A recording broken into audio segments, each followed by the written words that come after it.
Hey guys, welcome to Any Thoughts. I'm Watson, and I got a camera. So now most of my videos are going to be in video form, which will mean a whole lot less editing for me, which I'm grateful for.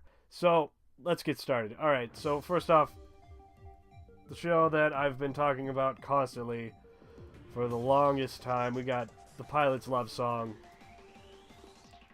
Last week, cliche hit the fan, and I said they could fix the love plot, but it doesn't look like they want to address it, and it looks like they're just gonna do what this cliche is always. I kind of don't want him to forgive her. I kind of want them to just never be together again. And that's probably a weird sadistic part of me that wants that, but everyone and their mother gets back together.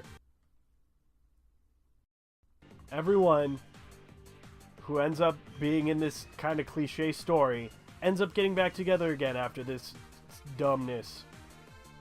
So the kids are sent out again to go fly to defend the Ela again, and finally, someone says something about sending kids out to go fight in a war. Finally.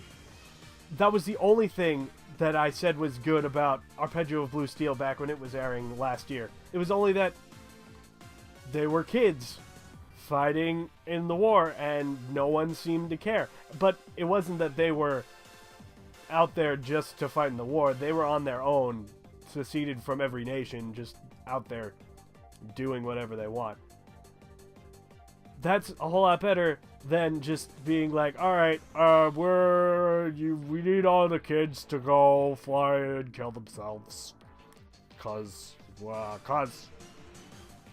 everyone else is being killed. But the two instructors, they didn't want him to go. In fact, the lady instructor ripped off her military emblem and was like, I don't want you to go fly. I'll take all the consequences for your desertion, but I don't want you to go fight. So go to the shelter with everyone else. And thankfully most of them do go, but of course we're gonna have our 4 guys who are just gonna go anyway, because why not? Let's just kill off the rest of the supporting cast. And of course it's Kal-El and Ignacio, and then the other 2 guys who are still alive, the one who was with Wolf when he was defending the 2 remaining guys. It doesn't matter who they are. But it doesn't look like they're going to fit the love plot. So I don't even know at this point. They can kill off everyone and still have this stupid love story. In which the case, this will make it one of the worst animes of the entire season, which is such a shame because it began off being one of the most creative and one of the most interesting. I really hope they can have a satisfying conclusion to the love story, but it doesn't look like they're going to at this point. Nobunagan, the commander, she's not Madame Curie, and she's not Mother Teresa, both of whom were E-genes that I thought that she could be, but she's not. She's just some random girl who had her whole tribe killed in like the early 3rd century in Japan. And the space bunny just came to her and was like, hey, you want to go harvest some E-genes with me? And she's like, alright, I got nothing better to do. And that stasis pillar that the commander is always, or the space bunny was always seen in, it's kind of like a stasis chamber that that the commander would be in for a long time. And Saint Germain is the Count of Saint Germain, a guy who said he was hundreds and hundreds of years old. So, and in the show, he actually seems to be ageless. So that's interesting. Because when we see him the first time, he looks exactly the same that he looks like when we see him now. The first half of this episode was the most interesting it's been in a very long time. And next week, they're going to have a huge battle with Nobunagan all by herself on the ship, trying to distract the battleship size thing. It's going to be great. Hamatora. Okay, so the supers, I'm going to call them supers instead of non-innate minimum holders, because supers is a lot easier, and this show has been Incredibles E from the beginning. So the supers are rampaging through the streets, and this causes major panic from the non-supers, and they start reacting to every super, innate or non-innate, and they just want them all gone. And Morale had planned for this, because he has his lady friend who's a hacker. She's looking at all the message boards somehow and posting the address of anyone who talks bad about the supers in right under their posts, so that the supers can come over there to their house and kill them. So that will feed into Morale's plan to have everyone have a superpower, because then the non-supers will want a superpower to protect themselves. And Morale, you sneaky genius, you evil, evil genius. And if that wasn't bad enough, the Backlash has also taken 3's children from him. He can't run. The people have taken back the children from the orphanage. And that's just awful. You really feel, even after that, we only had one episode to know that 3 was running an orphanage, but it still holds weight. And I really felt bad for him. And then there was the comedic bits with 3 on a leash, because if he wasn't, everyone would think he's gonna freak out. And then the infraggable Crunk came back from episode like 4 or something. You know, the purple teenager guy who's huge.